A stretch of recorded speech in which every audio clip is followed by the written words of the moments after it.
Hey, what's up, fam? It's Dr. Chanda, and today we have a very important episode. So I strongly encourage you to sit back, relax, and listen to the full episode because I promise you, you are not going to regret it. So some of you have been in my comments and my DMs asking me specifically on my thoughts related to what's happening with the people in Palestine. And so I figured that today's episode, I wanted to dedicate a full episode to that.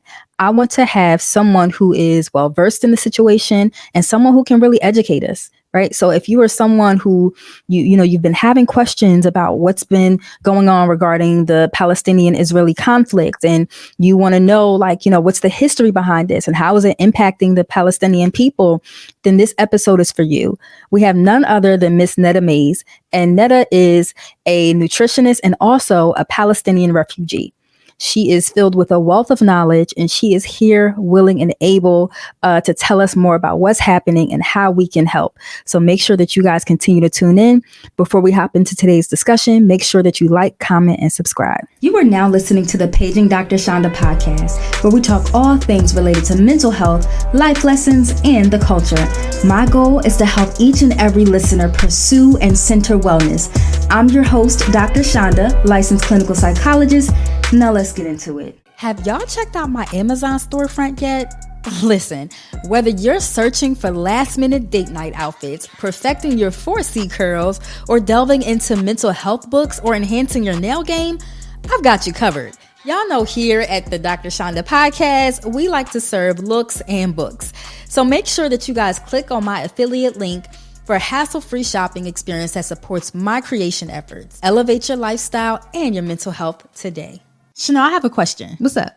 Have you ever felt lonely in your entrepreneurial ventures and journey? Listen, that is such a real feeling, especially as a Black woman, especially as an entrepreneur, especially as a kingdom woman trying to level up and move forward in my life. Listen, the interesting thing is I hear that from so many different women. Yeah. So I thought it was the perfect timing for us to collaborate our entrepreneurial success and the things that we've learned along the way for kingdom women specifically. Listen, I'm so excited about this. So that's right. You guys are able to sign up today, starting in October, our specific membership group where you'll have access to our knowledge on branding, marketing, how to sell, how to pitch yourself, how to, apply the Bible to your business, applying the Bible to your business, corporate fast, like all of those things, exercise your faith, so many different things. And above all, Chanel, it's great to have an accountability group. Listen, I'm really excited to be a part of a group of a bunch of people that look like me, and we're all trying to get to the same place. And listen, and the fact that we're coming together doing it, I say this humbly,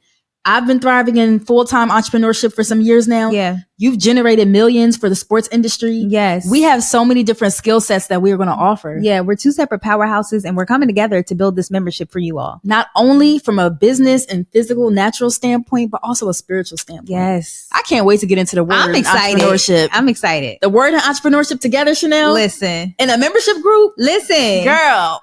I'm ready. So if you guys are ready for our group that starts in October, please make sure that you click the link in our show notes, and we can't wait to see y'all. Cannot wait. Period. Hi, Nada. Hi, Dr. Chanda. How are you? I'm good. How are you? I'm trying to be normal. Yeah. In all honesty. For sure. No, I appreciate the honesty. Before we hop into today's discussion, I definitely know it's gonna be heavy. We got some real stuff happening, but how are you feeling right now? What are your feelings in terms of everything that's going on? Feelings. Yeah, I don't know. People call and they're like, "Oh, Ned, are you okay?" And I just feel like that's so. It's an accessory. It's not necessary. I'm here in States. I'm safe every day. I wake up with my family. I feel confident when I go to sleep. I'm going to wake up the next day, and people in Palestine don't have that. My people don't have that. Yeah. So my mental health is not really a priority right now. It's not, you look at Maslow's hierarchy of needs. It's just not there. Yeah. Yeah. One of the basic levels is safety, and it sounds like that right now, that priority that's your priority right now, making sure that you and your loved ones are safe as opposed to leaning into. my people are safe, like it's just, I can't put it in words. I mean, I do think Black people know this more than a lot of other people. But I'm watching a genocide unfold. Yeah. I have so many pictures of dead babies that it's very important that people see, to the point where like my timeline is like my story is just like little dots, because there's so many dead families, dead babies, dead just Palestinian civilians, and like, I don't know. What am I supposed to do with that? Yeah. I know the emotions are complex because it's a complex situation. Yeah. Were you going to say something? No, I want you to finish. No, I was going to say, like, while it's something I can't say like I understand it fully yet, because it's something I'm still educating myself on. And one of the reasons why I wanted to have you on the podcast, I think people in general need more education on the situation. But I definitely want to take the moment to kind of like hold space for you, and even like the emotional aspect on it, because I know that this is traumatic. Like, this is the definition of what trauma looks like. Yeah, we're traumatized in America, but it's nothing compared to how Palestinians in our homeland, in our home country of Palestine, are traumatized. Yeah. And I do want to say, like, people say it's complex, and I disagree with that wholeheartedly. It's not a complex issue. I hope after this podcast, like the reason I'm doing this, I hope that people really see that it's not complex, and don't let that term is used very intentionally to make people stay out of it. And I really want to empower people and show people the value of making an active decision. And there's a few that you can make that I don't think are being shared with the public. Yeah. So that's one of the reasons why I wanted you on the podcast, so you can kind of educate us about those things. Before we hop into things, though, can you tell us a bit about your background as a Palestinian native? Well, I'm Palestinian and I'm Black. First of all, my mom is 100% Palestinian. My dad is African American. I say that because there are a lot of different type of Black people across the African diaspora. Specifically, I'm African American. And then on my dad's side, I also have a bit of Irish and Native American Cherokee. So that is my background. I, especially when it comes to what my parents identify with, I'm Palestinian and I'm Black, and I experience both sides. We're talking about the genocide in Palestine. I experienced that. When we talk about Black Lives Matter, I'm also crying. So like, it's just weird. It's like, I was never Black enough. I was never Palestinian enough. But now in this point in time, there's like, I'm that person that can like see all perspectives and connect the dots. So let me use that. For sure. And I could just imagine like the weight of it all, right? While experiencing, again, like what's going on with the Palestinian people, and also like being embedded in like, okay, Black Lives Matter movement. It's like, that it's heavy. It's the same struggle though. Yeah. But it's heavy though. Like I would say like it's the same struggle, and also there are people out there. So one of the reasons why I wanted you to be on this podcast is because, like I told you over the phone, like I talk about like oppression. I talk about the liberation of all people. And I do think if you're not embedded or committed to like the liberation of all people, it's people out here like Black, white, or whoever, like are silent. And that's literally coming from a place of privilege. Yeah. No, I totally agree. And like, I think I don't want to jump around too much, because I do want to, I like the way your questions lined up. I think it will walk everyone who's listening, and thank you for everyone who's taken time to listen to this podcast, like through it. But yeah, you did ask me about my background. My grandparents, my mom's parents are both Palestinian refugees. Like they were both forced out from their homes, lost their homes. And my grandmother was actually orphaned. Her mother was murdered in 1947 by early Israelis. So that's us. Like, so we left Palestine hoping to come back after 2 weeks once things settled down, but we were never able to come back. There's another podcast with my whole story. I don't know if you want to plug it at the end. But I do want to also bring out some new information and some new perspectives in this conversation to add to that, and to continue, just empowering people with education. Yeah, and that's important. So, can you tell us a bit about like the history of it all, like how this entire thing started? Okay, yeah, I can. So this didn't start like a week ago, right? Even though the media would love to make you believe that, oh, Hamas did this and then all of this happened. That's not the whole story. And I encourage everyone to hear me today, but also not to believe me and to do their own research, because I think you can fact check me on everything. I'm happy to make space for that. And I don't want you to actually believe me. I would rather you fact check and come to your own conclusion. But this actually all started during the time of the Holocaust. So many Jews were displaced after the horrendous atrocities of the Holocaust. And you have Palestine was at that time a British colony. They made it illegal for Palestinians to even have weapons at that time. Then you have this kind of like world guilt for what happened to the Jews, which was absolutely disgusting. Yeah. The United Nations was formed.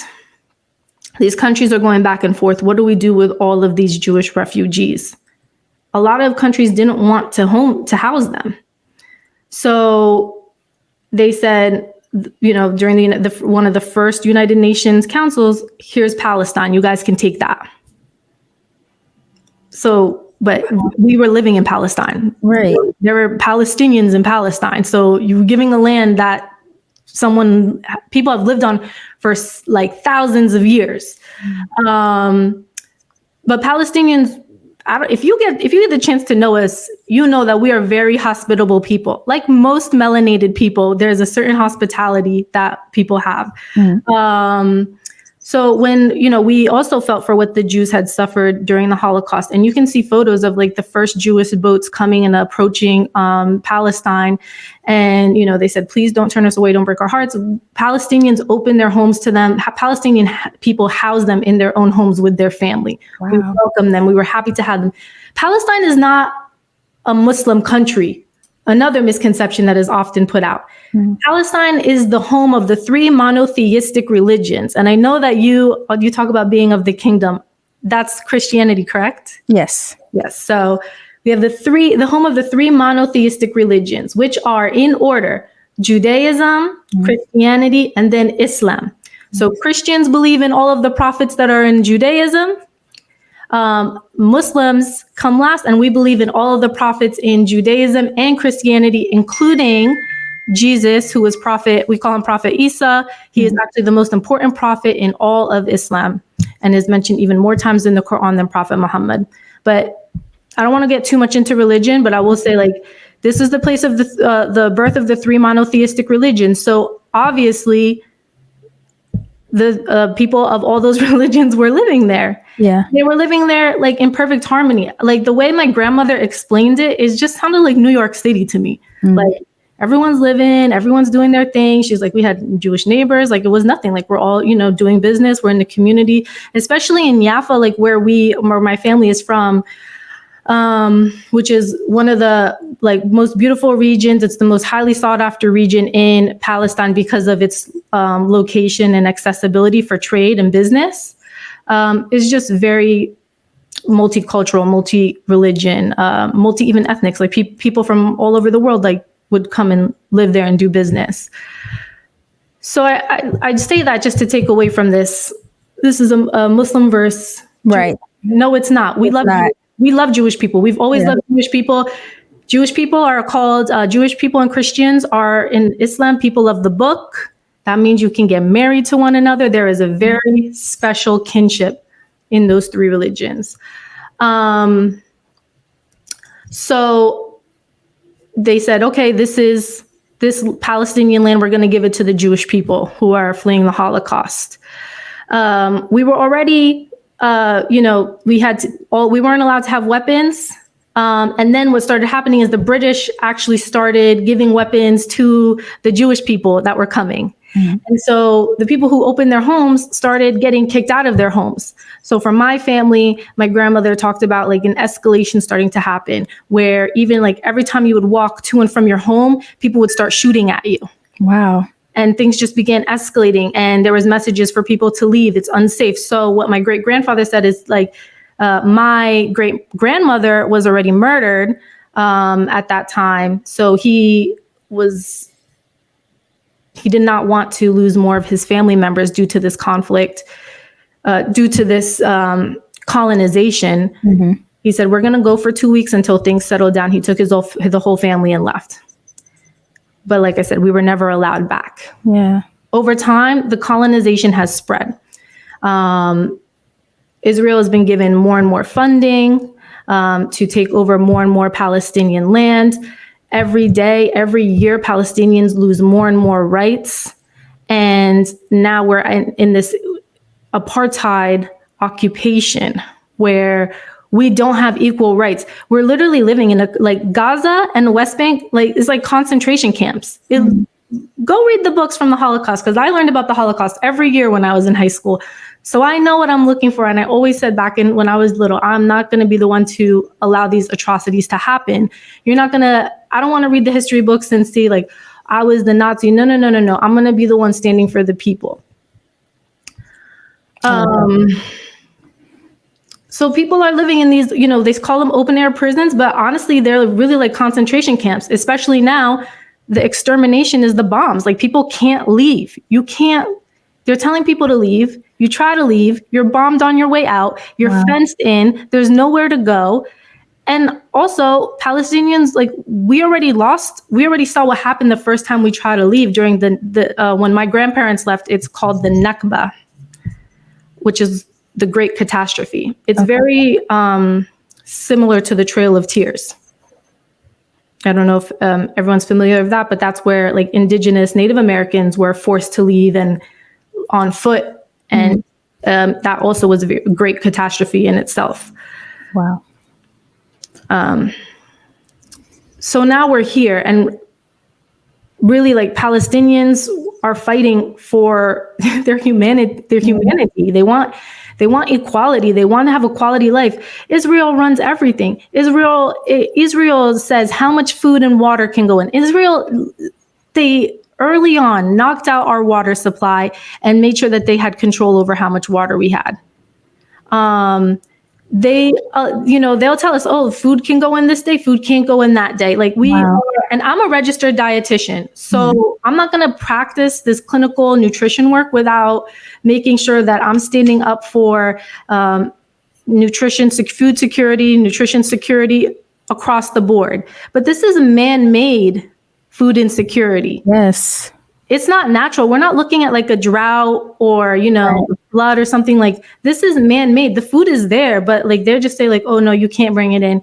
Fuel, and it's not just right now that we get bombed. We get bombed all the time in Palestine, all the time. And they're always going after like communities. Apartment buildings are really huge. Hospitals, schools. It's not a new thing. You may have tapped into it recently, but that's not new. It's been happening since 1947 when my grandparents were forced out. Yeah. So long history of what's happening right now. And, I became aware of it, I want to say maybe about 5 years ago. But again, like we had said, because of the media, like people are thinking that this is something that just happened. Like this is something that recently started. So how would you say like the media and propaganda, like how is that impacting the way in which we're receiving information and the knowledge that we have about this situation? It is Western media specifically is completely skewed the story. Yeah. And you really need to take a second to look at the terminology that's used. They'll say, Palestinians died by, or airstrike hit Palestinians, this many Palestinians dead. They make it sound like a comet flew out of space and just like happened to hit that area. That's not, the real title of those stories should be Israelis murdered X amount of people in a residential apartment building. Like, that's what the titles need to be. But the titles are always like tweaked in a way to make it just sound like Palestinians just died here. I don't know what happened. Wow. I don't know, like, why Palestinians are upset, and and then if something happens in Israel, which I don't condone violence, especially because the Palestinians pay. Every time something happens to Israeli, we pay 10 times over, if not that, in the amount of Palestinians' lives. There is no equity there. So one Israeli life is like easily, they'll pay 100 Palestinian lives without even thinking about it. But that's huge. So when you turn on the mainstream media and you're like, thinking, hey, I'm listening to this like big news, like they should be telling me the truth. It is so far from the truth. The true victims are painted as the attackers, and the attackers are painted as the victim. Remember, Palestinians don't have anything. We don't have money. We don't have tanks. We don't have weapons. We have like rocks against army tanks, like if that. So it's just heartbreaking. It's like, it is. You can draw direct parallels to the South African apartheid. Yeah. Yeah. I know we had said that over the phone. Like, this is like a replica of like what's going on or what happened in terms of like South Africa. Can you kind of like make that plain for our viewers? Yeah. What we're really up against today is the dismantling of the system. Yeah. And the system affects all of us. It affects us as Black Americans here in America. It affects Palestinians, and it affects every oppressed group of people across the world. I had the opportunity to live in Eswatini for 2 years. I had the opportunity to spend a lot of time in South Africa and go to the apartheid museum. And, just being in South Africa, you learn a lot about, Nelson Mandela, what the apartheid was like, and go to the apartheid museum, you'll see this system of oppression. Once you learn one, you learn them all. Yeah. So if African American history, then you know exactly what's happening in Palestine. Mm-hmm. You know exactly what happened in South Africa, and that's not by mistake. So what these oppressors do, what these colonizers do, is they'll study slavery in America and say, hey, what worked and what didn't work. Then they'll say, okay, we're going to study the Holocaust, what worked and what didn't work to oppress that group of people. And then every chapter, they get maybe a little bit better, a little bit sharper. Then you have South Africa, like that's the more recent chapter, well-known chapter at least. So then they'll say like what worked and what didn't work. So that's what like Israel's doing. Israel's sitting there looking at South Africa and what happened before and applying the same system to Palestinians in colonizing them. Wow. And you kind of already like alluded to this about like the food scarcity and the water. How would you say like this is like, how would you say this conflict is impacting the daily lives of Palestinians? What daily life? I think everyone's trying to live minute to minute. Yeah. Like I don't have anything else to say. Oh, okay. I'm gonna elaborate. Yeah. Everyone's trying to live minute to minute. Like you leave your house for a second, you say, maybe I don't know if I'm going to come back. People are, when they go to sleep at night, people are either saying, put all my kids in the same room, or they're saying, maybe I'm going to switch some kids with my relative, because if I don't want the whole family to get wiped out, or I do want the whole family to get wiped up out once I shouldn't say wiped. Let me use the terminology that counts. If our family gets murdered, I want us to all get murdered at once so that we're not alone and there's no orphan children. Or they're saying, if our family gets murdered, I want us to have some survivors. So maybe I'll switch with a relative and try to split my family up. And that is a thought and a decision that no human being should ever have to make. You just saying that literally just sent chills through my body. Yeah. Like the hard decisions that family members, these mothers, these fathers out there, like real life people. I think people often forget when we watch the news and hear the stories, we see it as just that, as a story or like what's on the news or whatever. And people don't see like the humans behind this. And that's also very intentional because, we are Arab people, Palestinians. Doesn't matter if you're Christian or Jewish or you're a Muslim Palestinian. We are a little bit melanated. So what are the terms that are thrown to us?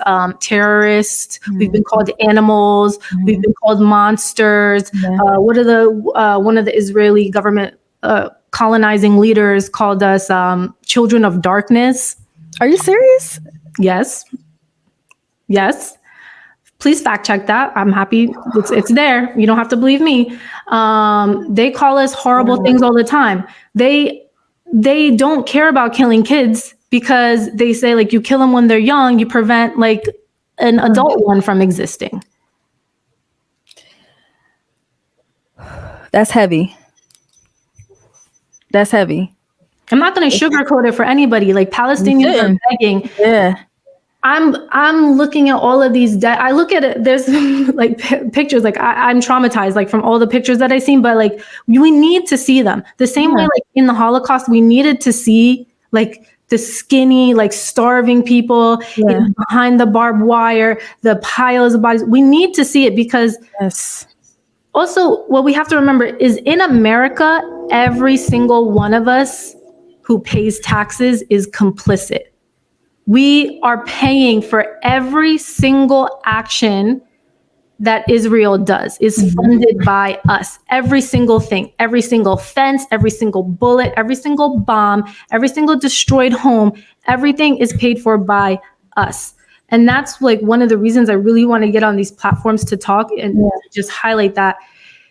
We don't have to go with Israel just because our government told us to. And I don't believe a lot of the things our government has said. I really don't believe them. And I encourage you to go on United Nations, go to UNICEF, go to Amnesty International, some of these less biased, I'm not going to say not biased, but less biased sources. And look up the history. Don't read the headlines on their own because they can also be skewed, but read the content of these, like they're manageable articles and see what's happening. But we're all complicit. And what I want people to know is I don't even mind as an American to be like, yo, that is crazy over there. And I don't want any part of it. I have no problem with that mentality. But make it be real. If you want no part of it, you need to pull your money out because when you're silent, you're still invested and investing into that apartheid regime. Into the oppression of Palestinians. So if you really want that neutral stance, and I will continuously say it across the field, across the bar, you need to speak up. You need to tell your local representatives that that's not where you want your money to go. And we need to get our money out of there. It's also heartbreaking to me as an American, as an African American. I see like we don't have resources. We don't have reparations, but we're sitting here and funding a whole other colonial settlement occupier, quote unquote, government. And our people, what do they call it? I want to use the right terminology. People struggling with homelessness, community setting up outside of my home.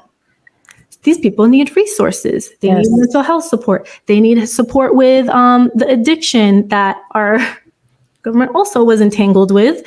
Why are we sending money to uphold this behavior overseas and to pay for the life in another occupying territory when in America we have so many needs?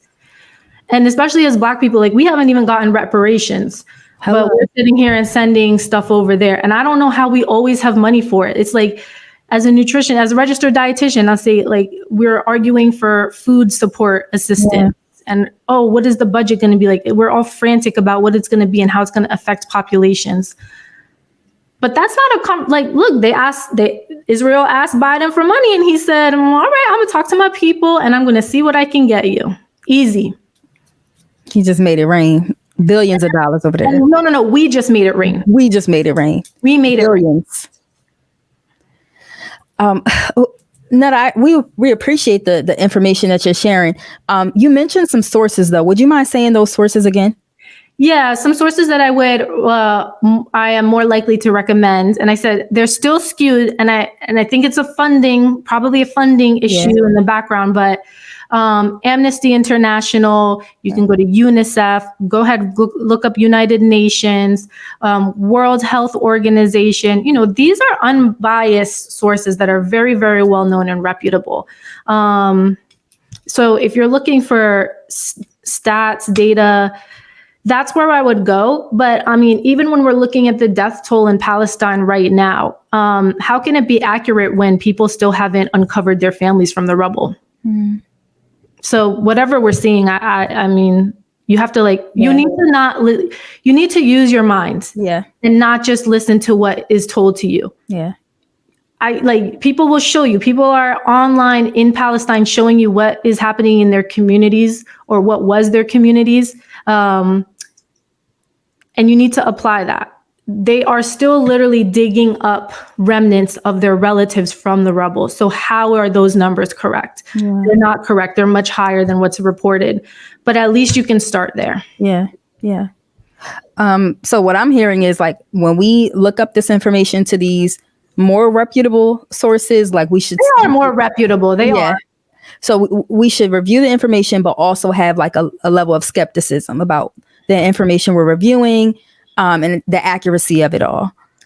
I'd look at them with a little bit of their, on a conservative note. So, but you're still going to see the numbers still speak. Yeah. Those numbers still speak very loudly, right where they are. Okay. Okay. Are there organizations or initiatives right now that are currently being active and helping the individuals in Palestine? Yeah, I mean, there's a lot of, I think if you go in almost any state or city, you'll find a local Palestinian group that is advocating. Jewish Voices for Peace has been doing a lot for us. Mm-hmm. Not now, then when.org has been doing a lot for us. I'm sorry, I'm just not the most organized person today because I'm just trying to survive. Yeah. But there are a lot of local grassroots organizations. I know here in Philly, the high school kids were, organized a walkout to support Palestine. Harvard, a lot of universities have different groups in support of Palestine. So I would say really just look in your specific community and see what's going on. Okay. So, go ahead. I was going to say, there's also Eye on Palestine. I know I'll have more. I can probably, if you don't mind, I'll send them a list afterwards. Yes. Yeah, and we'll definitely plug those into the show notes. So some people argue that criticizing the actions of the Israeli government is anti-Semitic. So how do we approach these discussions to avoid that rhetoric? I actually love this question. Out of all of them, it was one of me and my husband's favorites. First of all, I'm not here to make anyone comfortable while families are being exterminated. Yeah. I really just don't care about your comfort. Point blank, period. Yes. But we do have to untangle this idea of if you talk badly about Israel, you are talking badly about Jewish people. That is not true. Do you see all the work Jewish Voices for Peace is doing? They literally stormed the Capitol the other day. Jewish people are speaking very loudly, and they are hurt because their religion is being used as a cover for these atrocities and this genocide. Mm. And that is not the accurate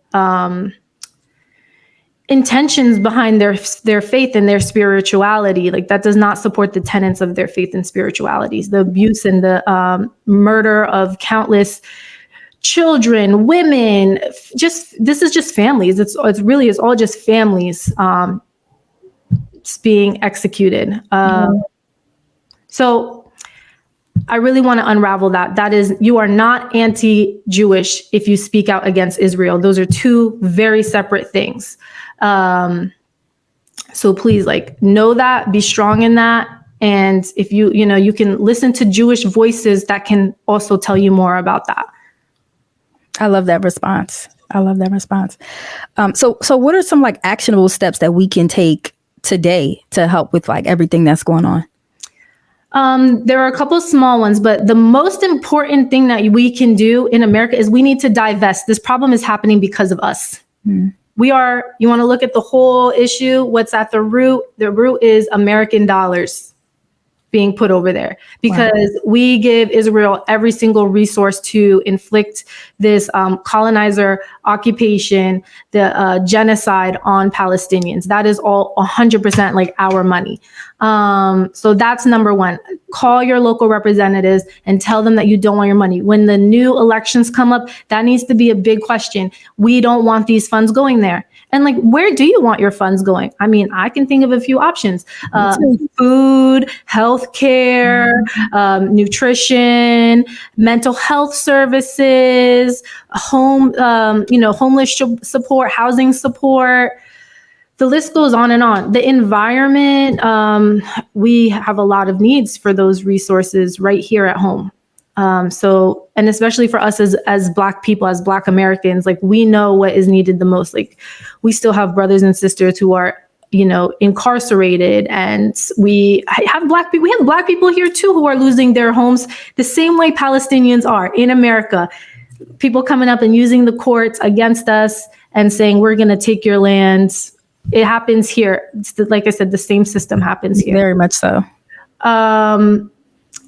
On a smaller level, what you can do is really, we know our story as Palestinians is not going to be televised.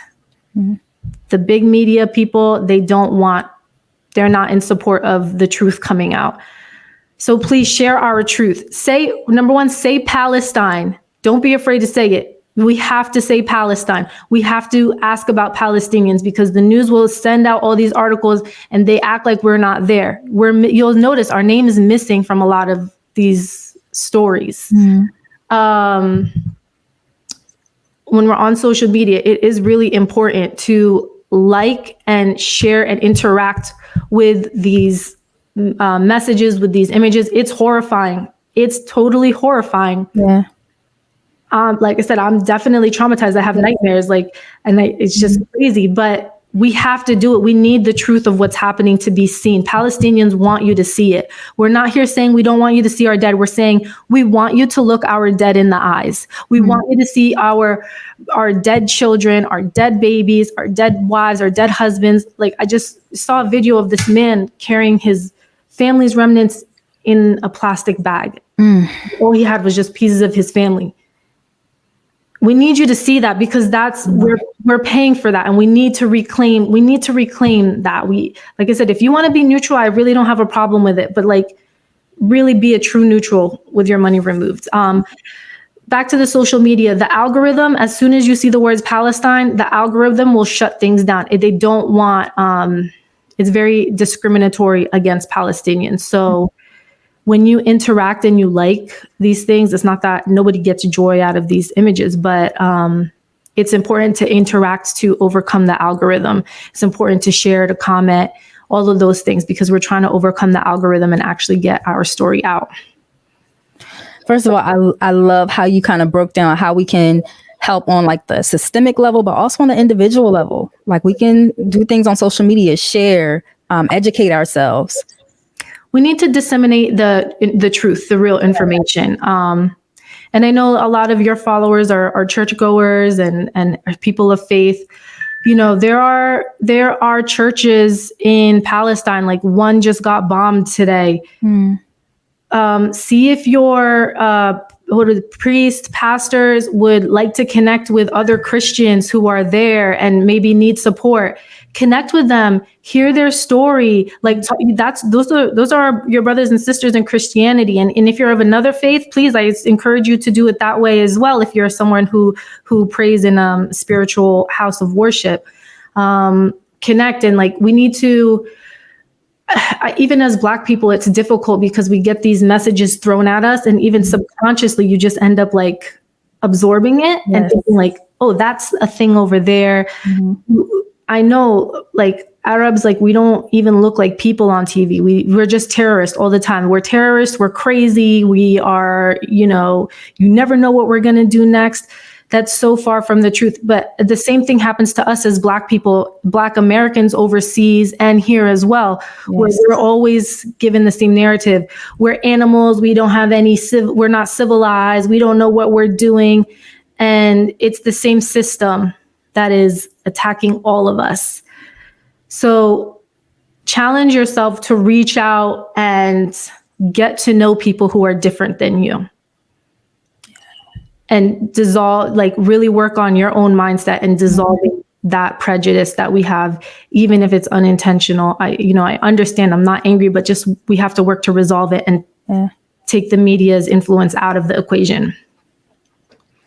I'm here for it. Well, listen, you have our support. I love all the resources you provided. If there are other ways that we can support or things that are like actionable that we can start doing, don't forget to email it to me and I'll put it in the show notes when this episode goes live. I know there's also UNRWA. They do amazing work as well. Like I said, I'm sorry, I'm not like, it's tough to be like the most organized version of myself these days, but I will definitely organize a list. And thank you for sharing your platform and making space for this. For your followers who don't believe me, that's so fine. Don't believe me, but go ahead and do your own research and look into what's happening, because a little peeling back the layers, you'll see it. And don't let anyone tell you it's a complicated issue, because especially us as Black Americans, like we are now becoming one of the most educated groups. For sure. Highly intelligent. We can get in there, we can disseminate the information for ourselves, absorb it, break it down, and come to our own conclusion. So I really empower you to come to your own conclusion. Yeah. Nada, I appreciate your time. I appreciate all the education that you provided us. So yeah, you are more than welcome to come back anytime.